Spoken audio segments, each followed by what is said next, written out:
오늘은 요한복음의 말씀을 통해서 은혜와 진리가 충만하더라 라는 제목으로 하나님의 말씀을 함께 나누도록 하겠습니다.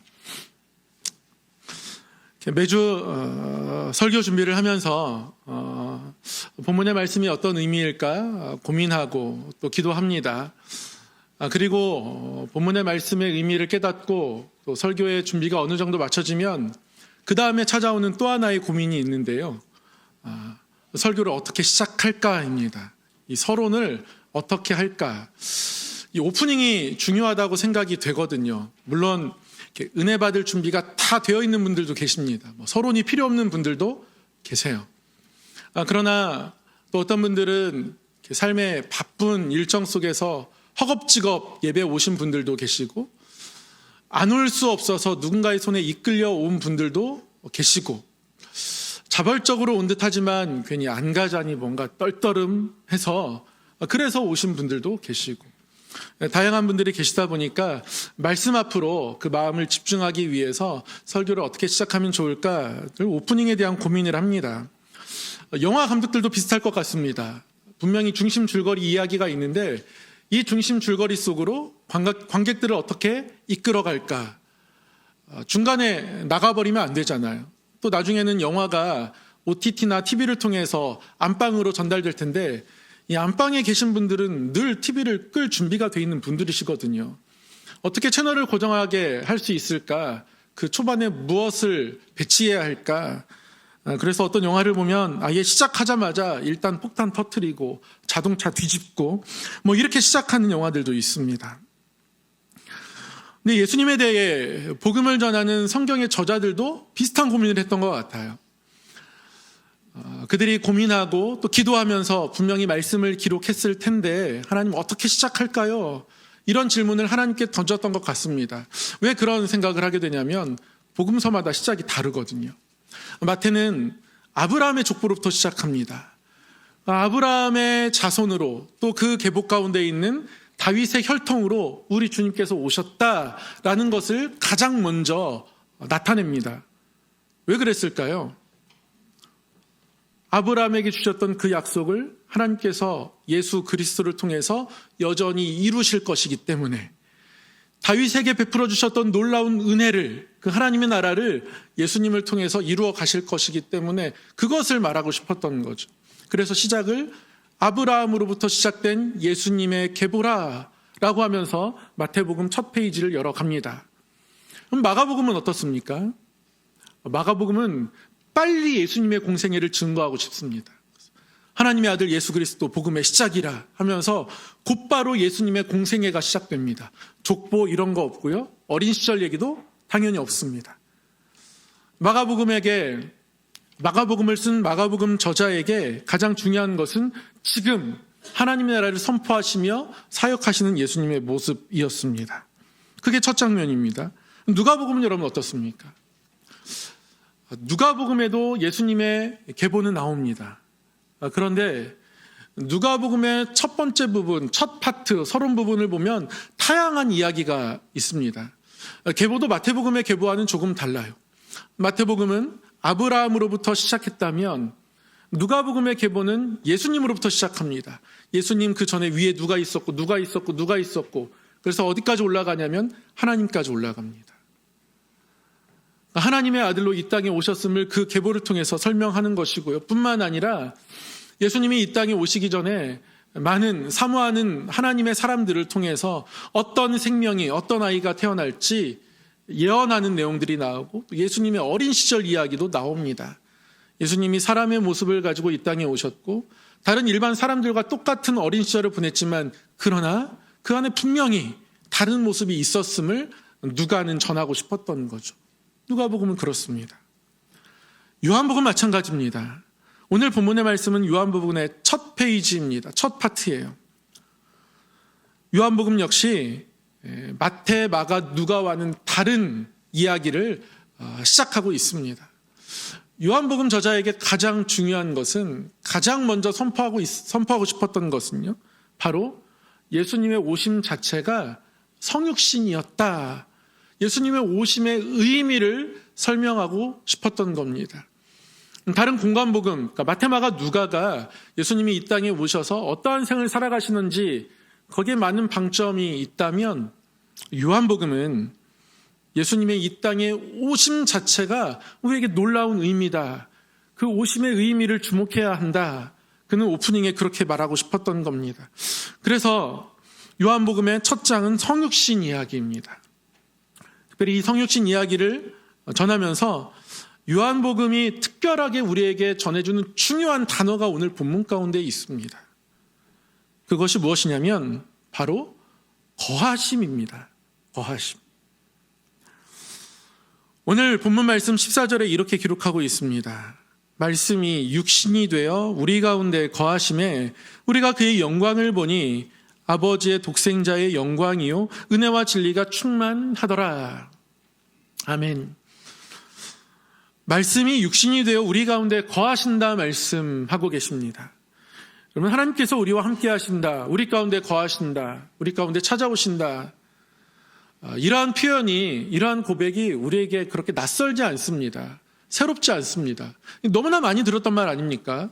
너무나 많이 고백했던 이야기 아닙니까? 하나님 우리와 함께 하십니다. 하나님 우리 가운데 찾아오십니다. 하나님 우리 가운데 계십니다. 여기에 임재하십니다. 신앙생활을 하면서 예배드리면서 기도하면서 수없이 들었던 표현이고요. 말입니다. 이 거하다라는 말의 원래의 의미를 생각해 보면 이 말씀이 조금 더 깊숙하게 다가옵니다. 말씀이 육신이 되어 우리 가운데 거하신다 할 때 이 거하다라는 말은 텐트를 치다라는 말입니다. 장막을 친다라는 말입니다. 하나님께서 자기 백성들 가운데 찾아오셔서 텐트를 치고 장막을 치시고 함께 거하신다. 여러분, 이 장면 어디서 본 적 있으시지 않으십니까? 하나님이 자기 백성 가운데 찾아가시고 그들과 함께하기 위해서 장막을 치신 적이 있습니다. 그럼 언제 그랬습니까? 출애굽해서 가나안 땅으로 그들이 광야의 길을 걸어갈 때, 그때 하나님께서 이스라엘 백성들과 함께하기 위해서 장막을 치셨습니다. 하나님이 출애굽 여정 가운데 많은 일들을 행하셨습니다. 하늘에서 양식이 내리고 바위에서 물이 나고 전염병이 돌면 하나님 그것을 그들이 회개할 때 치유해 주셨습니다. 전쟁에 이기게 하셨습니다. 그들의 힘으로 싸우지 않게 하셨고, 모세가 그들을 향하여서 손을 들면 전쟁이 이기고 내려가면 전쟁에 지고, 그래서 아론과 훌이 모세의 손을 받치고 하나님을 향하여 손을 들 때 전쟁에 이기고, 여러 기적적인 일들이 있었습니다. 그런데 여러분, 이 출애굽 여정 가운데에 압도적으로 놀라운 기적은 바로 하나님의 장막입니다. 하나님의 장막. 하나님께서 그들을 인도하시면서 기적을 주실 수 있습니다. 이사를 행할 수 있습니다. 기적과 이사를 행하실 수 있습니다.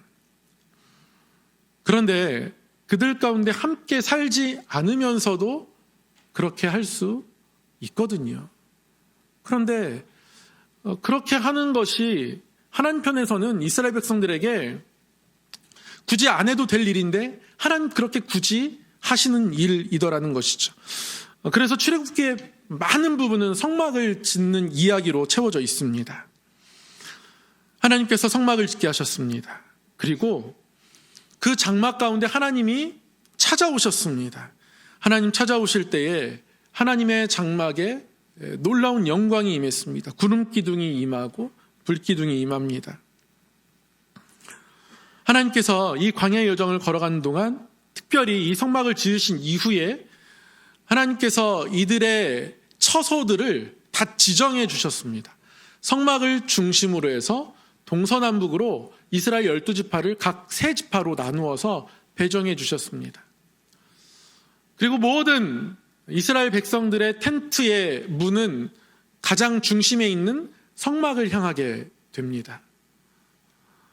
마치 유럽에 큰 광장이 있고 광장으로 모든 골목들이 향해 있는 것처럼 이스라엘 백성들의 모든 텐트의 문은 성막을 향합니다. 그래서 아침에 일어나면 문을 열고 나오면 당연히 어느 방향이에요?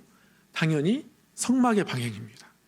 문을 열고 나오면 성막이 있고요. 성막 위에 구름 기둥이 임하고 불 기둥이 임해 있습니다. 그걸 매일매일 보며 살아가는 겁니다. 하나님의 임재를 그들의 삶의 자리에서 발견하도록, 그리고 매일 발견하도록, 그리고 다른 것을 통해서가 아니라 하나님 계신 성막을 통해서 발견하도록 하나님께서 그렇게 하셨다는 것이죠. 이러한 하나님의 영광이 모세에게 가장 먼저 사실은 경험되어졌습니다.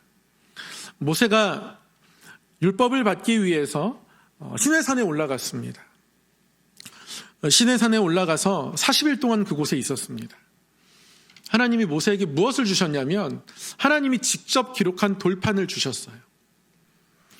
그런데 그 돌판이 여러분 나중에 깨어지지 않습니까? 내려왔던 이스라엘 백성들이 금송아지를 만들고 막 이교도의 축제를 하면서 이게 우리의 하나님이다, 이런 이상한 상태에 있는 거죠. 모세가 분노해서 자기도 모르는 사이에 돌판을 던져버렸습니다. 깨졌습니다. 근데 그때 하나님 어떻게 하세요? 모세를 다시 불러 올리십니다. 그리고 모세에게 다시 돌판을 주십니다. 여러분, 그 돌판이 뭐길래? 그 돌판이 없다고 해서 광야를 못 걸어가는 게 아니지 않습니까? 근데 하나님 굳이 돌판을 주셨습니다. 다시 돌판을 주셨어요. 모세는 다시 시내산에 올라가서 하나님이 직접 주신 돌판을 또 받았습니다. 그 돌판은 하나님과의 직접적인 만남의 상징이었고 하나님의 임재의 상징이었습니다. 이 두 번째 돌판을 주실 때요, 하나님께서 모세에게 내가 어떤 하나님인지를 직접 말씀하시면서 소개하는 장면이 나와요. 그러니까 모세에게 있어서 돌판은 하나님이 어떤 하나님인지 분명하게 기억하는 그런 일종의 매개체가 되는 겁니다. 하나님께서 모세에게 두 번째 돌판을 주시면서 하신 말씀, 그것은 하나님이 인자와 진실이 풍성한 하나님이다 라는 것이었습니다. 오늘 본문 말씀에 말씀이 육신이 되어 우리 가운데 거하심에 우리가 그의 영광을 보니 아버지의 독생자의 영광이요 은혜와 진리가 충만하더라. 우리 가운데 거하시는 하나님을 예수 그리스도를 통해서 고백하면서 함께 고백하는 내용이 뭐냐면 우리가 그의 영광을 보았다. 마치 성막의 백성들이 하나님의 장막 위에 있는 영광을 보는 것처럼 지금 요한복음 저자 또한 또 하나님의 백성 또한 그의 영광을 본다라고 말씀하면서 그것이 아버지 독생자의 영광이다. 그러니까 하나님을 그대로 나타내신 예수 그리스도이시다. 또한 그 가운데 은혜와 진리가 충만하다. 이 고백을 같이 드리고 있거든요. 그러니까 은혜와 진리가 지금 예수 그리스도 안에서 충만히 임한다라는 고백을 함께 하고 있는 건데요. 그러니까 이 고백을 가장 먼저 할 수밖에 없었던 사람이 모세였다는 것이죠. 모세가 두 번째 돌판을 받으러 올라갔을 때 하나님이 돌판만 주신 것이 아니라 아까도 말씀드렸지만 하나님이 누구신지 말씀합니다. 여호와께서 구름 가운데서 강림하셨고 그와 함께 거기 서서 여호와의 이름을 선포하시면서 여호와께서 그의 앞으로 지나시며 선포하시되 여호와라 여호와라 자비롭고 은혜롭고 노하기를 더디하고 인자와 진실이 많은 하나님이라. 어떤 하나님이라고요? 인자와 진실이 많은 하나님이다. 이렇게 스스로 말씀합니다. 여기서의 이 인자, 헤세드를 번역하면 그게 은혜고요. 진실, 이것을 번역하면 진리, 참되다. 그런 뜻인 겁니다. 모세는 두 번째 돌판을 받으면서 하나님이 어떤 분이신지 다시 한번 고백하게 됩니다. 첫 번째 돌판을 자신은 깨트렸지만 하나님은 두 번째 돌판을 주세요. 하나님은 자기 백성을 또 품으십니다. 그들과 함께 하시기로 여전히 작정하십니다.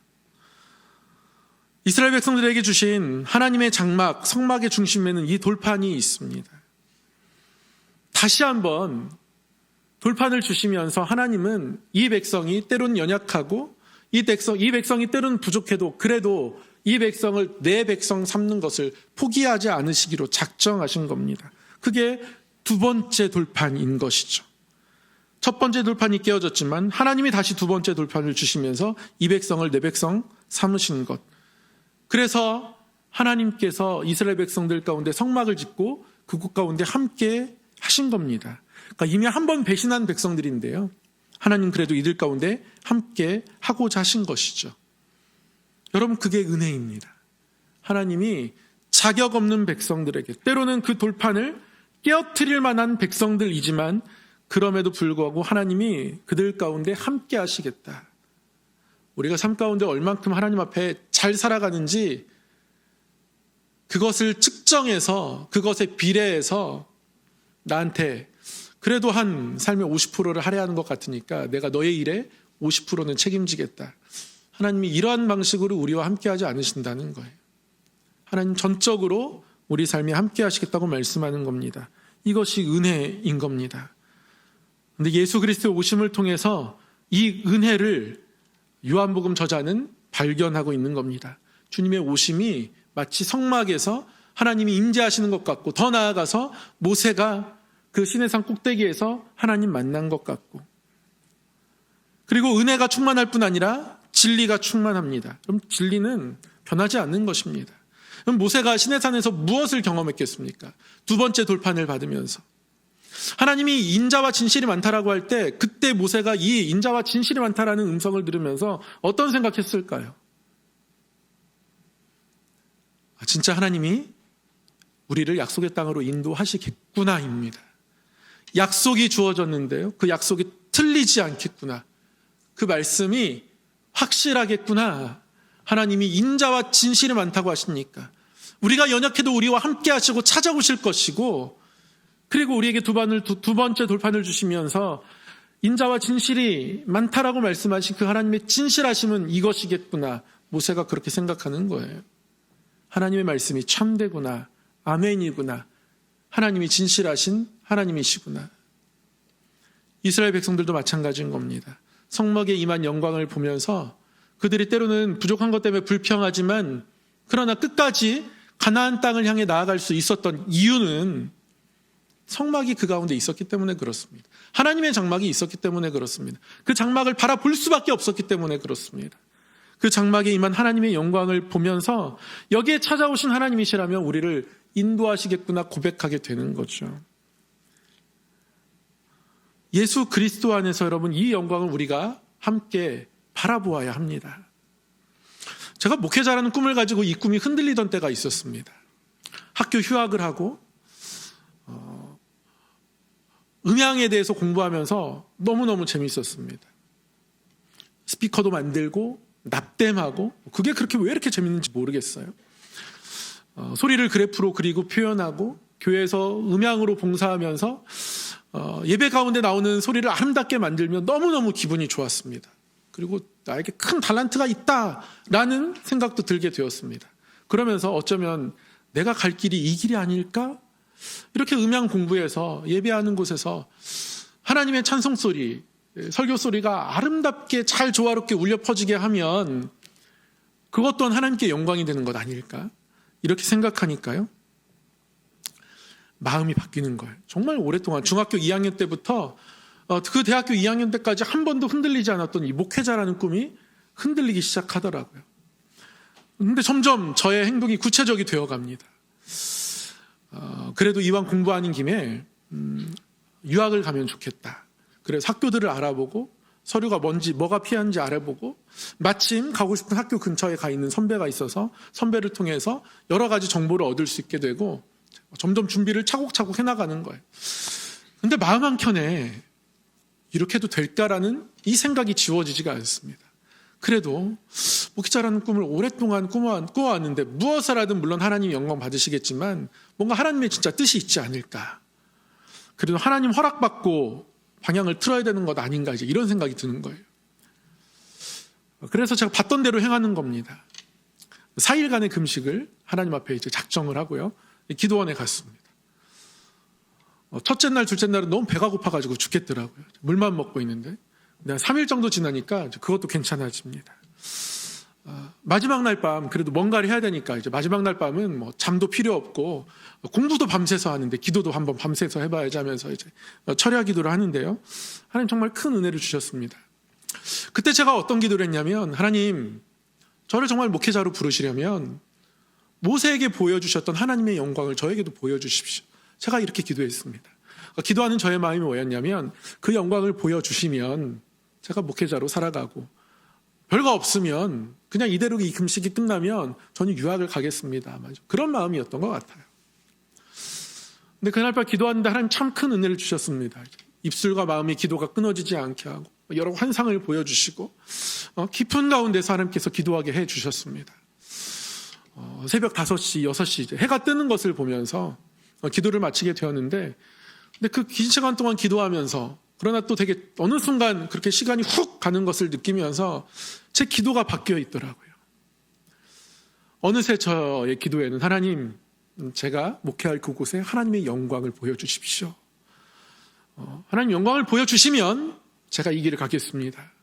어떤 기준처럼, 기도원처럼 하나님께 기도했던 이 고백이 언제 바뀌었는지 모르게 그 영광을 사모하는 고백으로 바뀌어 있더라고요.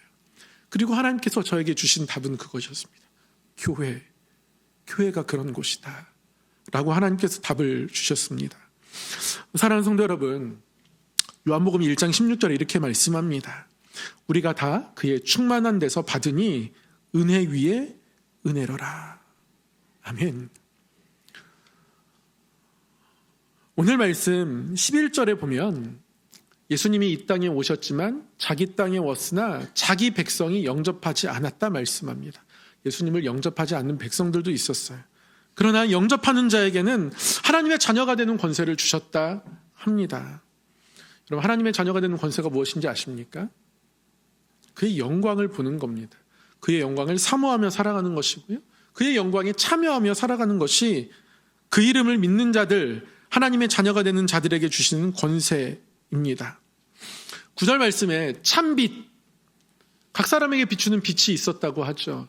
여러분, 이 빛이 두 가지입니다. 첫 번째는 우리를 억누르고 있는 죄, 어두움을 물러가게 하는 빛이고요. 동시에 두 번째는 하나님을 계시하는 빛입니다. 빛을 비추면 어둠이 사라지는 대신에 보게 되는 것이 있잖아요. 참빛 예수 그리스도가 우리 가운데 오시면 우리가 하나님을 보게 됩니다. 세상의 모든 것들은 다 진리일 수가 없습니다. 사실일 수는 있지만 진리일 수는 없습니다. 전에도 한번 말씀드렸지만 진리는 영원해야 하는 것이거든요. 그러나 이 땅의 모든 사실은 진리일 수 없습니다.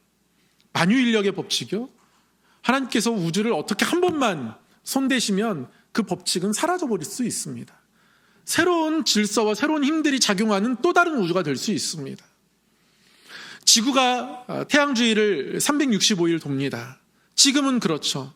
그러나 하나님이 또 어떻게 손을 대시면 또 다른 질서, 또 다른 법칙들이 생겨납니다. 그래서 세상의 모든 것들은 사실일 수는 있지만 진리일 수는 없습니다. 유일하게 진리인 것은 우리 하나님이십니다. 근데 하나님께서 우리를 찾아오셨다면 하나님 말씀하신 말씀이 우리 가운데 이루어지지 않겠는가? 그 약속을 다시 붙들게 되고 그 말씀을 다시 붙들게 되는 것이 바로 하나님의 자녀들이 경험해야 하는 것이고요. 오늘 요한복음 저자가 경험하고 있는 모습인 겁니다. 모세가 이미 경험한 바이고요. 성막 주변에 있었던 이스라엘 백성들이 경험한 바입니다. 사랑하는 성도 여러분, 교회를 통해서, 모임을 통해서, 예배를 통해서 은혜와 진리가 충만하며 그래서 우리가 다 그의 충만한 데서 영적인 힘들을 받고 그래서 은혜 위에 은혜가 쌓여지는 마치 파도가 계속 몰려오는 것처럼 하나님의 은혜가 우리 가운데 계속해서 몰려오는 것을 경험하는 복된 하나가 되기를 주의 이름으로 축원합니다. 우리의 눈이 어두워지면 혹 예수 그리스도 안에서 무엇을 바라보지 못할 때가 생길 수도 있습니다. 우리의 눈이 어두워지지 않도록 하나님의 영광을 날마다 성전 안에서, 교회 안에서, 모임 안에서, 말씀 안에서 발견할 수 있기를 주께 간구하는 성도 되시기를 바랍니다. 말씀을 마치면서 한 가지 이야기를 좀 드리겠습니다. 조슈아 벨이라는 바이올리니스트가 있습니다. 굉장히 유명한 바이올리니스트라고 해요. 유튜브로 연주를 찾아봤더니 정말 연주를 너무너무 잘하시더라고요. 2023년도에도 우리나라의 이제 내안에서 서울시향과 같이 협연을 했다고 합니다. 2025년 작년 10월에도 롯데 콘서트홀에서 연주를 했다고 해요. 우리나라에도 여러 번 왔던 연주자인데요. 천재 바이올리니스트라고 여겨진다고 합니다. 많은 상을 받았고요. 근데 2007년에 이 바이올리니스트에게 워싱턴 포스트지에서 한 가지 실험 제안을 했습니다. 이 예술에 반응하는 사람들의 모습들을 좀 보고 싶어서 그래서 요청을 해서 한 가지 실험이 진행되었는데요. 이 천재 바이올리니스트가 야구 모자를 쓰고 점퍼를 입고 청바지를 입고 워싱턴 지하철역에서 연주를 한 겁니다. 혹자는 사람들이 너무 많이 몰려들어가지고 그래서 지하철에 사고 나고 통행이 마비되는 거 아니냐 이런 이야기를 한 사람도 있었다고 하는데요. 정작 현실은 달랐습니다. 약 40분 동안 6곡을 연주하는데요. 1000여 명의 사람들이 그 앞을 지나갔지만 무심히 지나갔습니다. 10명 안 되는 사람이 서서 연주를 들었다 합니다. 그가 연주한 악기가요, 무려 350만 달러라고 합니다. 놀라지도 않으시네요. 지금의 환율로 바꾸면 약 한 50억? 전 잘 모르는데요. 이 악기가 이렇게 비쌀 수 있는가, 왜 비싼가 잘 모르겠는데, 그가 그때 연주한 악기가 명장 안토니 오스트라디바리라는 분이 1713년에 직접 제작해서 너무나 비싼 좋은 악기였다는 거예요. 만져보고 싶은 악기일 수 있고, 바라만 봐도 뭘까 막 이런 생각이 들게 하는 악기인데 아무도 쳐다보지 않고 이제 지나가는 거죠. 왜 그렇습니까? 모르니까 그렇습니다. 가치가 없어서가 아니라 모르니까 그렇습니다. 2000년 전 유대 땅에 똑같은 일이 일어난 거죠. 하나님이신 예수님께서 이 땅 가운데 오셨지만 사람들은 그저 그분을 나사렛 목소로만 바라보았습니다. 육신이라는 껍데기만 보았지 그 안에 담겨있는 독생자의 영광을 바라보지 못했습니다. 하지만 요한복음의 저자는 다릅니다. 예수님을 고백하는 사람들은 다릅니다. 그의 안에서 우리 하나님 아버지의 독생자의 영광을 봅니다. 아버지 독생자의 영광이고요. 은혜와 진리가 풍성합니다. 하나님 은혜가 풍성하십니다. 진리가 풍성하십니다. 늘 우리 가운데 찾아오십니다. 첫 번째 돌판을 우리가 깨트려도 다시 두 번째 돌판으로 찾아오시면서 우리 가운데 함께 하시면서 우리와 동행하시는 하나님이십니다. 그 하나님 앞에 은혜 위에 은혜로라 고백하는 이 한 해 되기를 주의 이름으로 축원합니다. 모든 일들 가운데 하나님의 영광을 또 은혜와 진리의 풍성함을 고백하는 성도 되기를 주의 이름으로 축원합니다. 기도하겠습니다. 하나님 아버지, 높고 높은 보좌를 떠나 우리의 삶의 한복판에 장막을 치시고 찾아와 주신 은혜를 감사합니다.